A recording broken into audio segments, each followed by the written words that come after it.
ذکر کرنا اپنی زندگی کا سب سے سنہرا موقع سمجھتا ہوں جو آپ تک پہنچانا چاہتا ہوں. اللہ اس کے ذریعے ہماری مغفرت فرمائے. ہمیں نہیں پتا اس کے بعد ہماری سانس ہے کہ نہیں، لیکن جو بات ہم کر جائیں گے نا اس وقت، وہ انشاءاللہ دنیا و آخرت میں اللہ کی رحمت میں مقدر حیات ضرور دے گی. حضرت نجم الدین کبریٰ پیر و مرشد ہے حضرت سیدنا امام المفسرین تفسیر کبیر کے مصنف حضرت امام راضی کے بارے میں حضرت اعلیٰ حضرت نے لکھا ہے کہ جب وہ خود عقلیات کے امام تھے، ان کے وصال کے وقت شیطان ان کے پاس آیا اور کہنے لگا راضی تم خدا کو ایک مانتے ہو، کیا دلیل ہے تمہارے پاس، عقل سے بیان کرو. آپ نے 300 سے زیادہ دلیلیں دی اور شیطان تو پھر شیطان تھا، اس نے ہر دلیل کو توڑا. نجم الدین کبریٰ رحمۃ اللہ علیہ نے ان پر القاء کیا، یہ جو کشف کا طریقہ ہے، فرمایا کیوں نہیں کہتا کہ میں خدا کو بغیر کسی دلیل کے ایک مانتا ہوں، مجھے کسی دلیل کی کیا ہے، میرے رسول نے کہہ دیا.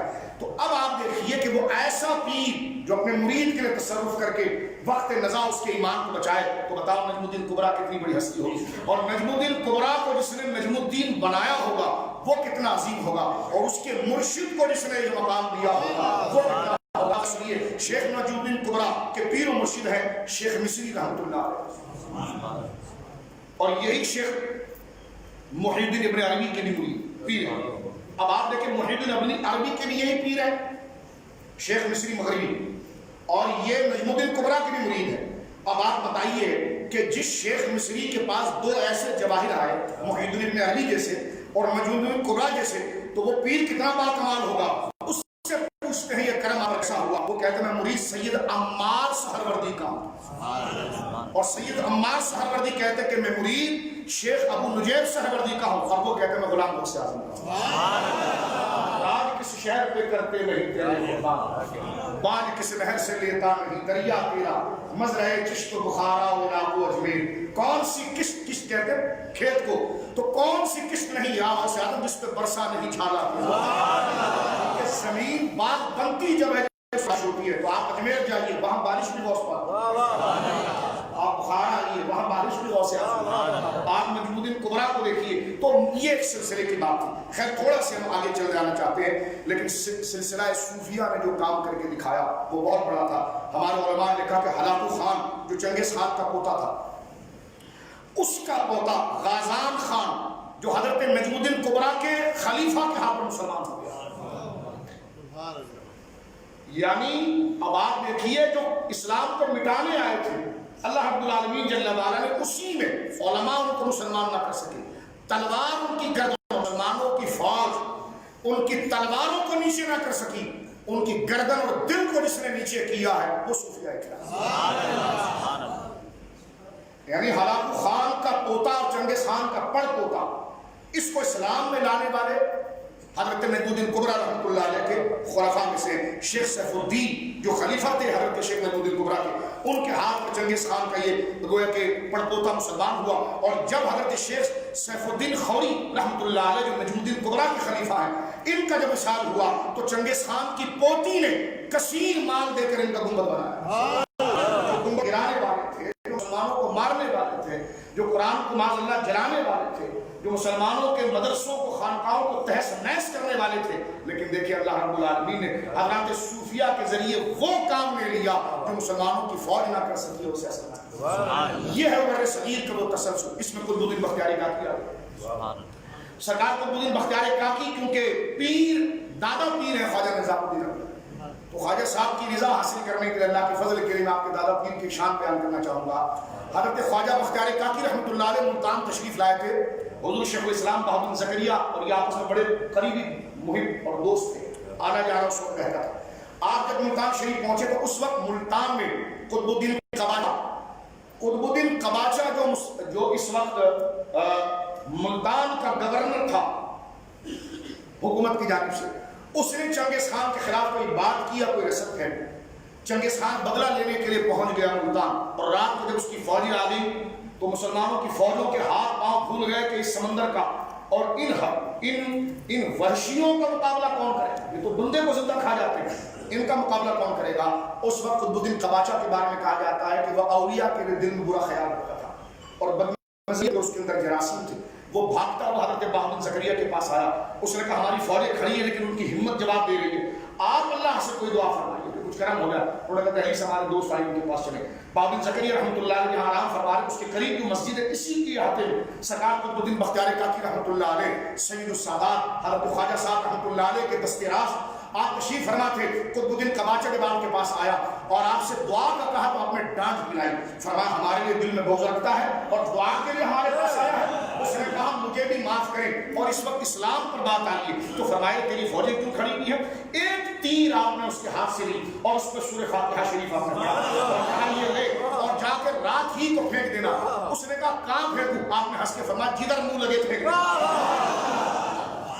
تاریخ میں یہ واقعہ سونے کے پانی سے لکھنے کے مترادف ہے کہ جب اس نے قلعے سے اس کے فوجی نے جب ایک گویا کہ فائر کیا یعنی تیر کو پھینکا ہے, صبح فجر کی اذانیں ہو رہی تھی, پورا میدان چنگیز خان کی فوج سے خالی تھا. وہ تیر نہیں تھا, ایک روپ کا گولا تھا. اس کی فوج میں گھبراہٹ شروع ہو گئی, وہ بھاگ گئے وہاں سے. اور اللہ رب العالمین جل وعلا ایسے کام اپنے دین کی سربلندی کے لیے جب مسلمانوں کی بدعملیاں اور بدکرداریاں اور اختلافات اتنے ہو جائے کہ شرازہ منتشر ہو جائے تو پھر ایک مرد کلندر آتا ہے جو امت کو زندہ کرے. یہ سرکار بختیار کاکی ہے. ان کے تربیت یافتہ میرے آقا سرکار بابا صاحب نے. اب آئیے حضرت خواجہ نظام الدین اولیاء رضی اللہ تعالیٰ عنہ کی ذات مبارکہ کی طرف ہم چلتے ہیں. سرکار خواجہ نظام الدین اولیاء رحمۃ اللہ تعالیٰ علیہ جو خلیفہ اجل ہے, میں لیکن یہاں پر ایک بات عرض کر دوں اس سے پہلے تھوڑا سا وقت رہ گیا اس میں تاکہ تاریخی واقعات جو ہے اصل میں یہ تھوڑا آگے بڑھے. خواجہ صاحب رحمۃ اللہ علیہ نے جیسی ٹیم بنائی ہے نا ساتھ, حالانکہ ہم طبعاً قادری ہیں اور اپنے خاندانی طور پر چشتی ہیں لیکن سارے بزرگ ہمارے ہیں. کیسے آقاؤں کا بندہ نظارہ بول بالے میری سرکاروں کے. میں نے آپ کے سامنے یہ جذباتی دعویٰ نہیں کیا. آپ تاریخ کی کتابیں کھولیں اور پڑھیں تو آپ دیکھیں گے کہ تقسیم ہند سے پہلے تاتاریوں کے فتنے سے لے کر آج تک اگر ہندوستان کی زمین پر اللہ کا نام آیا تو لائے چشتی تھے. محمود غزنوی اگر آئے اسلام کے لیے تو ان کے پیچھے چشتی بزرگ تھے. خواجہ غریب نواز رحمۃ اللہ علیہ ہے تو شہاب الدین غوری کو آپ نے طلب کیا. پھر آپ ہی کے جوتے اٹھانے والوں میں قطب الدین بختیار کاکی جو آپ کے خلیفہ ہیں ان کے غلاموں میں سلطان التمش ہے. سلطان التمش کے غلاموں میں قطب الدین ایبک ہے. اب یہ جتنے ہندوستان کے بڑے بادشاہ ہیں یہ سارے چشتی. سلطان التمش تو وہ خوش نصیب ہے جس نے خواجہ صاحب کی زیارت کی ہے. قطب الدین ایبک کے گھر میں سلطان التمش بچپن کی حالت کے اندر گویا کہ پھر رہے تھے. خواجہ صاحب تشریف لائے اجمیر شریف سے دہلی. اس بچے کو کھیلتا ہوا دیکھا تو اپنے مرید خاص اور خلیفہ اجل قطب الدین کا ہاتھ پکڑ کے فرمایا ارے قطب الدین یہ تو بڑا سعادت مند بچہ ہے اور میں یہ دیکھتا ہوں یہ وقت کا سلطان ہوگا. اور سلطان التمش کو اللہ نے وہ مقام عطا فرمایا کہ جنہیں رات کو خواب میں حضور کی ذات ہوتی. آپ کو سرکار دو عالم صلی اللہ علیہ وسلم نے ایک حوض بنانے کا کہا جو بڑا عظیم ہو. اس کی کئی حکمتیں تھیں, وقت مختصر ہے. حضرت شیخ عبدالحق محدث دہلوی نے اخبار الخیال میں لکھا ہے آپ صبح اٹھے اور اپنے پیر و مرشد کے پاس گئے کہ اس حوض کے بارے میں پوچھے. دربار میں داخل ہوئے تو قطب الدین بختیار کاکی نے فرمایا تمہیں یاد نہیں رہا کہ آپ رسول اللہ نے کون سی جگہ بتایا. اور آج بھی دہلی کی آپ تاریخ پڑھیں گے تو حوض شمسی آج بھی مشہور ہے. وہ حوض شمسی تھا ہی وہ جس کو خواب میں رسول کریم صلی اللہ علیہ وسلم نے ان کو یہ وہ بادشاہ تھے جو بیٹھے سیاسی منصب پر تھے لیکن حضوری کا مقام یہ تھا. عقیدے میں اتنے اعلیٰ تھے اور اولیاء سے چاہنے والے تھے کہ وہ حضوری میں تھے. ان کو رسول اللہ کی زیارت ہوا کرتی. قطب الدین ایبک کو اگر آپ دیکھیں, سلطان التمش کی بیٹی رضیہ سلطانہ کو آپ دیکھیں, یہ سارے جو حکومت کے سلسلے آپ اگر دیکھیں گے تو میرے دوستوں یہ سارے مشائخ کے فیض آتا ہے. لیکن ہندوستان کے اندر جو کام ہوا میں اس پر چند باتیں یہاں پر آخر میں عرض کر دیتا ہوں. خواجہ صاحب نے جو ٹیم بنائی نا ہم سارے سلسلوں کا ادب کرتے ہیں لیکن جیسے ٹیم چشتیوں نے بنا کر ہندوستان کو یعنی ایک کے بعد ایک کچھ در کچھ اتنا بڑا اتنے بڑے بڑے آدمی آئے کہ ان کے مقابلے کا کوئی بھی سلسلہ چلا. بڑے شیخ کے خلیفہ رہے, خلیفے کے بعد کوئی اتنا معتبر بندہ نہیں تھا. یہ ان کے بعد خواجہ صاحب کو دیکھیے رحمۃ اللہ علیہ. حضرت خواجہ رحمۃ اللہ علیہ کے خلیفہ اجل کون ہوئے؟ بختیار کاکی رحمۃ اللہ, سرکار حمید الدین ناگوری رحمۃ اللہ, ہزاروں آپ کے خلفاء ہیں. حضرت صرف بختیار کاکی رحمۃ اللہ علیہ کو اگر آپ دیکھیں گے تو سرکار بختیار کاکی رحمۃ اللہ علیہ کے مرید اجل کئی خلفاء میں سے حضرت بابا فرید رحمۃ اللہ. بابا فرید کے کئی خلفاء میں آپ کے بھانجے جو سید و سادات ہیں میرے آقا حضرت صابر بیا رحمۃ اللہ سبحان اللہ سبحان اللہ کلیئر والے سہارنپور، ٹھیک ہے، اور خواجہ نظام الدین اولیاء رحمۃ اللہ علیہ۔ اب آپ دیکھیے پنجاب اور بنگال جو اس وقت ہندوؤں کے کنٹرول میں تھا، اس اسلام کے چراغ کو روشن کرنے والے چشتی بزرگ ہیں۔ پنجاب کے اندر کون آئے؟ حضرت صابر بیا رحمۃ اللہ سہارنپور میں۔ ان کے بعد مریدین کے اندر حضرت عبدالقدوس گنگوہی رحمۃ اللہ علیہ جو چشتی سلسلے کا کافی بزرگ ہے۔ یہ سہارنپور کا یہ پوری پٹی بنگال کے اندر اگر آپ آ جائیں تو خواجہ نظام الدین اولیاء کے خلیفہ حضرت اخی سراج الدین رحمۃ اللہ علیہ جنہوں نے وہاں خانقاہ بنائی اور خانقاہ خواجہ غریب نواز بنا کر لوگوں کے اندر اسلام کی محبت اور دین اور اسلام کو پھیلایا، ان کے مرید بنے ہیں بنگال کے اندر حضرت شیخ علاء الحق رحمۃ اللہ علیہ، اور ان کے اجلہ مریدوں میں حضرت مخدوم سمدانی۔ آپ اندازہ لگائیے کہ خواجہ نظام الدین اولیاء رحمۃ اللہ علیہ کا فیض اس بنگال کے علاقے اور اس ہندوستان کی سرزمین کے اندر کیسا اعلیٰ اور کیسا افضل تھا۔ علاؤدین خلجی جو ہے، علاؤدین خلجی یہ خود تاتاریوں میں سے، جب تاتاری مسلمان ہو گئے تو یہ خلجی قبیلہ چلا۔ علاؤدین خلجی کو کسی نے نظام الدین اولیاء رحمۃ اللہ علیہ کے بارے میں یہ کہا کہ خواجہ نظام الدین اولیاء جو ہے وہ سلطنت پر قبضہ چاہتے ہیں، جو سیاسی حاصل ہوتے ہیں وہ اثر پھیلاتے ہیں کہ آپ کے خلاف ہیں، آپ کے خلاف باتیں کرتے ہیں وغیرہ وغیرہ۔ تو بادشاہ اس چیز کو کیونکہ علاؤدین خلجی جو ہے وہ بڑے نرم مزاج اور اولیاء کا عاشق شخص تھا، بیٹا بدبخت تھا جس کو مبارک خلجی کہا جاتا ہے، بیٹا بڑا بدبخت تھا جو تاریخ کے اندر موجود ہے۔ علاؤدین خلجی کو جو بہت بڑا بھڑکایا تو بادشاہ کو تو اپنی کرسی اور اپنی ریاست چاہیے، اس نے خط لکھا اور اس خط کے اندر اس نے خواجہ صاحب سے یہ پوچھا کہ آپ میرے بارے میں کیا کہتے ہیں، میری سلطنت کے بارے میں کیا کہتے ہیں۔ کہا یہ خواجہ صاحب کچھ نہ کچھ لکھ کر دیں گے، اور اپنے وزیر کو خضر خان کو روانہ کیا۔ خواجہ نظام الدین اولیاء رحمۃ اللہ علیہ کیونکہ بادشاہ کے دربار میں نہیں جاتے تھے، کسی دنیا دار شخص سے ملاقات نہیں رکھتے تھے، لیکن بادشاہ کی ایجنسیوں نے بتایا کہ یہ تو پورا علاقہ، یہ تمہارا جو وزیر ہے علاؤدین خلجی ہے خضر خان، یہ خود ان کا غلام ہے، تو کہیں ایسا نہ ہو کہ تمہاری فوج کے بڑے بڑے جنرل ان کے مرید ہیں، تمہارے سیاسی کیبنٹ کے لوگوں کے مرید ہیں، کہیں ایسا نہ ہو کہ پیر صاحب تمہارا ہی تختہ پلٹ لیں۔ تو بادشاہ کو فکر لائی، بادشاہ نے خط لکھا اور بھیجا علاؤدین خلجی نے خواجہ نظام الدین اولیاء کی بارگاہ میں کہ آپ میرے بارے میں کیا کہتے ہیں۔ خواجہ صاحب کی بارگاہ میں جب خضر خان پہنچا تو آپ نے خط کو صرف ہاتھ سے پکڑا تھا، پڑھا نہیں، اور اپنے مجمع میں کہنے لگے ہم تو درویش لوگ ہیں، ہمیں کرسیوں سے کیا کرنا ہے، ہم تو اسلامی بادشاہوں کے لیے دنیا میں بھی دعا کرتے ہیں، اپنی آخرت میں بھی دعا کرتے ہیں، کریں گے، اور گویا کہ ہم تو اپنی خلوت میں بھی دعا کرتے ہیں۔ علاؤدین خلجی کو جب یہ بات پتا چلی تو اپنے حاصلوں کو ڈانٹ پلائی، اس نے کہا میں پہلے جانتا تھا کہ اللہ کے نیک بندے کبھی مسلمانوں کی سلطنت کو تخت و تاراج نہیں کرتے ہیں۔ اب اس نے حضرت خواجہ سے بہت دل لگا کہ حضور میں آپ کی زیارت چاہتا ہوں۔ فرمایا زیارت کیا کریں گے؟ کہا دعا چاہتا ہوں۔ کہا جو غیبانہ دعا ہے وہ زیارت سے زیادہ مؤثر ہے۔ حضرت خواجہ نے فرمایا جو غیبانہ دعا اس سے محبت زیادہ ہوتی ہے۔ اس نے کہا میں آپ کے پاس آؤں گا، فرمایا آنے کی حاجت نہیں ہے، آپ کے پاس اتنے کام ہے۔ لیکن جب وزیر نے زیادہ اصرار کیا تو آپ نے فرمایا میرے گھر کے 2 دروازے ہیں، بادشاہ اگر اس دروازے سے آئے تو میں اس دروازے سے، یعنی صرف اس سے اندازہ لگائیے خواجہ نظام الدین اولیاء رحمۃ اللہ علیہ کا روب اور دبدبہ کیا تھا۔ اس کا بیٹا مبارک خلجی نے حضرت خواجہ صاحب کو قتل کرنے کی سازش کی اور بڑا وہ حسد رکھتا تھا، لیکن ہوا یہ کہ اسی کے وزیر نے رات کے وقت اس کو مار ڈالا اور جو علاؤدین خلجی کا بیٹا تھا وہ ہلاک ہو گیا۔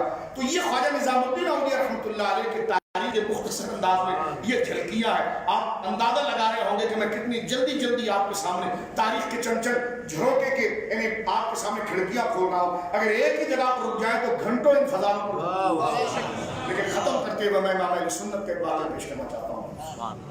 سرکار حضرت فاضل بریلوی رحمۃ اللہ علیہ کہتے ہیں کہ میں اپنے والد گرامی امام المتکلمین حضرت مولانا نقی علی خان صاحب رحمۃ اللہ علیہ کے ساتھ حضرت محبوب الہی کی بارگاہ میں حاضر ہوا۔ کہتے ہیں اس وقت میرے ساتھ تاج الفحول محبوب الاولیاء اور علماء حضرت عبدالقادر بدایونی رحمۃ اللہ علیہ جو اعلیٰ حضرت جن کا بڑا ادب کرتے تھے، اور یہی اعلیٰ حضرت فاضل بریلوی کو ماہرہ مقدسہ بیعت کرنے کے لیے لے گئے۔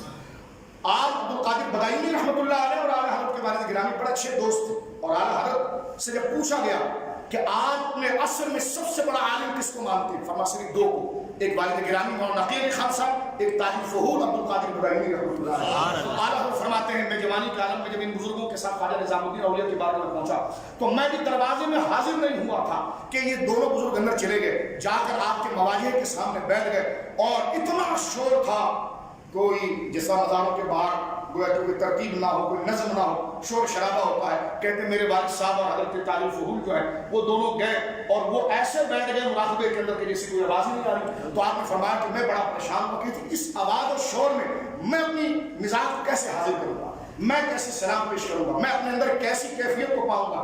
یہ تو نیک لوگ ہیں، جب چاہیں دنیا کے ساتھ وابستہ ہو جائے، جب چاہیں دنیا کو دل سے نکال دیں. فرمائیے سامنے آ کر بیٹھے، ان پر تو کوئی کیفیت ہی نہیں. اعلیٰ حضرت کہتے ہیں کہ میں نے دروازے پر کھڑے ہو کر خواجہ نظام الدین اولیاء کی بارگاہ میں عرض کی کہ حضور ان پر کرم ہوا ہے تو کچھ مجھ پر بھی کرم ہوا. آپ فرماتے ہیں یہ کہہ کر جب میں نے دروازے کی دہلیز میں پہلا قدم رکھا تو میرے کانوں سے آواز غائب ہو گئی. فرماتے قدم میں نے جب اٹھا کر پھر باہر رکھا تو آوازیں شروع ہو گئی. فرمایا پھر جب میں نے قدم رکھا آوازیں غائب ہو گئی. فرمایا اس حالت کے اندر میں دربار میں آیا اور جب تک میں فاتحہ شریف پڑھتا رہا اور آپ کے حضور حاضر رہا مجھے کوئی شور ہو گئی کی آواز نہیں آئی. کہتے جب میں اٹھ کر باہر گیا تو وہی بازار کا شور تھا اور لوگوں کی چیخوں کا. اللہ رب العالمین جل وعلا حضور خواجہ خواجگان سرکار نظام ملت و دین جو حضرت سیدنا بابا فرید رحمۃ اللہ علیہ سے استفاضہ فیض کرنے والے، آپ اپنے وقت کے شیخ المشائخ تھے، امام اہل سنت تھے. لوگوں کو سنی عقیدہ پڑھانا، لوگوں کو دین سمجھانا، ان کے اخلاق کو درست کرنا، یہ ساری تعلیم 21 سال کی عمر میں آپ نے جب بابا فرید کا تذکرہ دلی میں سنا تھا تو آپ تشریف لے آئے پاک پتن شریف اور یہاں پر حضرت بابا صاحب سے مرید ہوئے. بابا صاحب نے آپ کو نفات العنس حضرت عبدالرحمن جامی کی کتاب بھی پڑھائی، تمہید اہل سنت کے عقیدے کی کتاب بھی پڑھائی اور اس کا امتحان لینے کے بعد دستار خلافت آپ کے سر کے اوپر. حضرت خواجہ نظام الدین اولیاء رحمۃ اللہ علیہ نے 18 ذی الحجہ 725 ہجری میں آپ نے وصال فرمایا اور آپ کا روضہ مبارک دہلی شریف کے اندر موجود ہے. اللہ رب العالمین جل وعلا خواجہ خواجگان کے صدقے ہم تمام پر اپنا خاص فضل کرم فرمائے. اس طرف بھی آپ دیکھیں نا کون سا شریف یہ نظام الدین اولیاء کے مریدین محمد مہروی، حضرت خواجہ محمد مہروی نظامی ہے، ان کے مرید حضرت خواجہ توسلی نظامی ہے، ان کے مرید خواجہ سیالوی نظامی ہے، ان کے مرید پیر محلی شاہ صاحب نظامی ہے. تو گویا کہ یہ پوری خطے اس اجمیر سے ایک نہر کی ایک گویا کہ چھوٹی سی نہر چل کر آئی ہے تو اس پورے خطے کو اسلام سے انہوں نے مار مار کر دیا. اللہ رب العالمین ہمیں اپنے محسنین اکابر کو یاد رکھنے کی توفیق عطا فرمائے. آج بھی فاتحہ شریف ہوگا، آپ اپنے گھروں کے اندر فاتحہ شریف کرنے کی سعادت پائیں اور اپنے بچوں کو خواجہ نظام الدین اولیاء رحمۃ اللہ علیہ کے مقام و مرتبے بتائیں، اس لیے کہ اولیاء کی محبت اور ان کا ذکر وہ ہے قرآن کہتا ہے یہ دلوں کو ثابت رکھتا ہے. انشاءاللہ زندگی رہی تو تفصیلی ہم کسی شب خواجہ صاحب کی زندگی مبارکہ پر یہ احوال بیان کریں گے. کچھ وقت زیادہ بھی ہوا، خواجہ صاحب کا ذکر تھا. اللہ رب العالمین جل وعلا اس صبر پر آپ کو کامل اجر عطا فرمائے اور اس ذکر کے صدقے اللہ رب العالمین ہمیں قلب و نظر کی کشادگی عطا فرمائے. مذہب حق پر اللہ ہمیں سلامت رکھے، آخری ہجری کی کلمے پر عطا فرمائے. ہماری زبانوں کی لرزشوں کو اور ہماری فکری آزادی کو اللہ معاف کر کے ہمیں صراط مستقیم پر مستقیم فرمائے.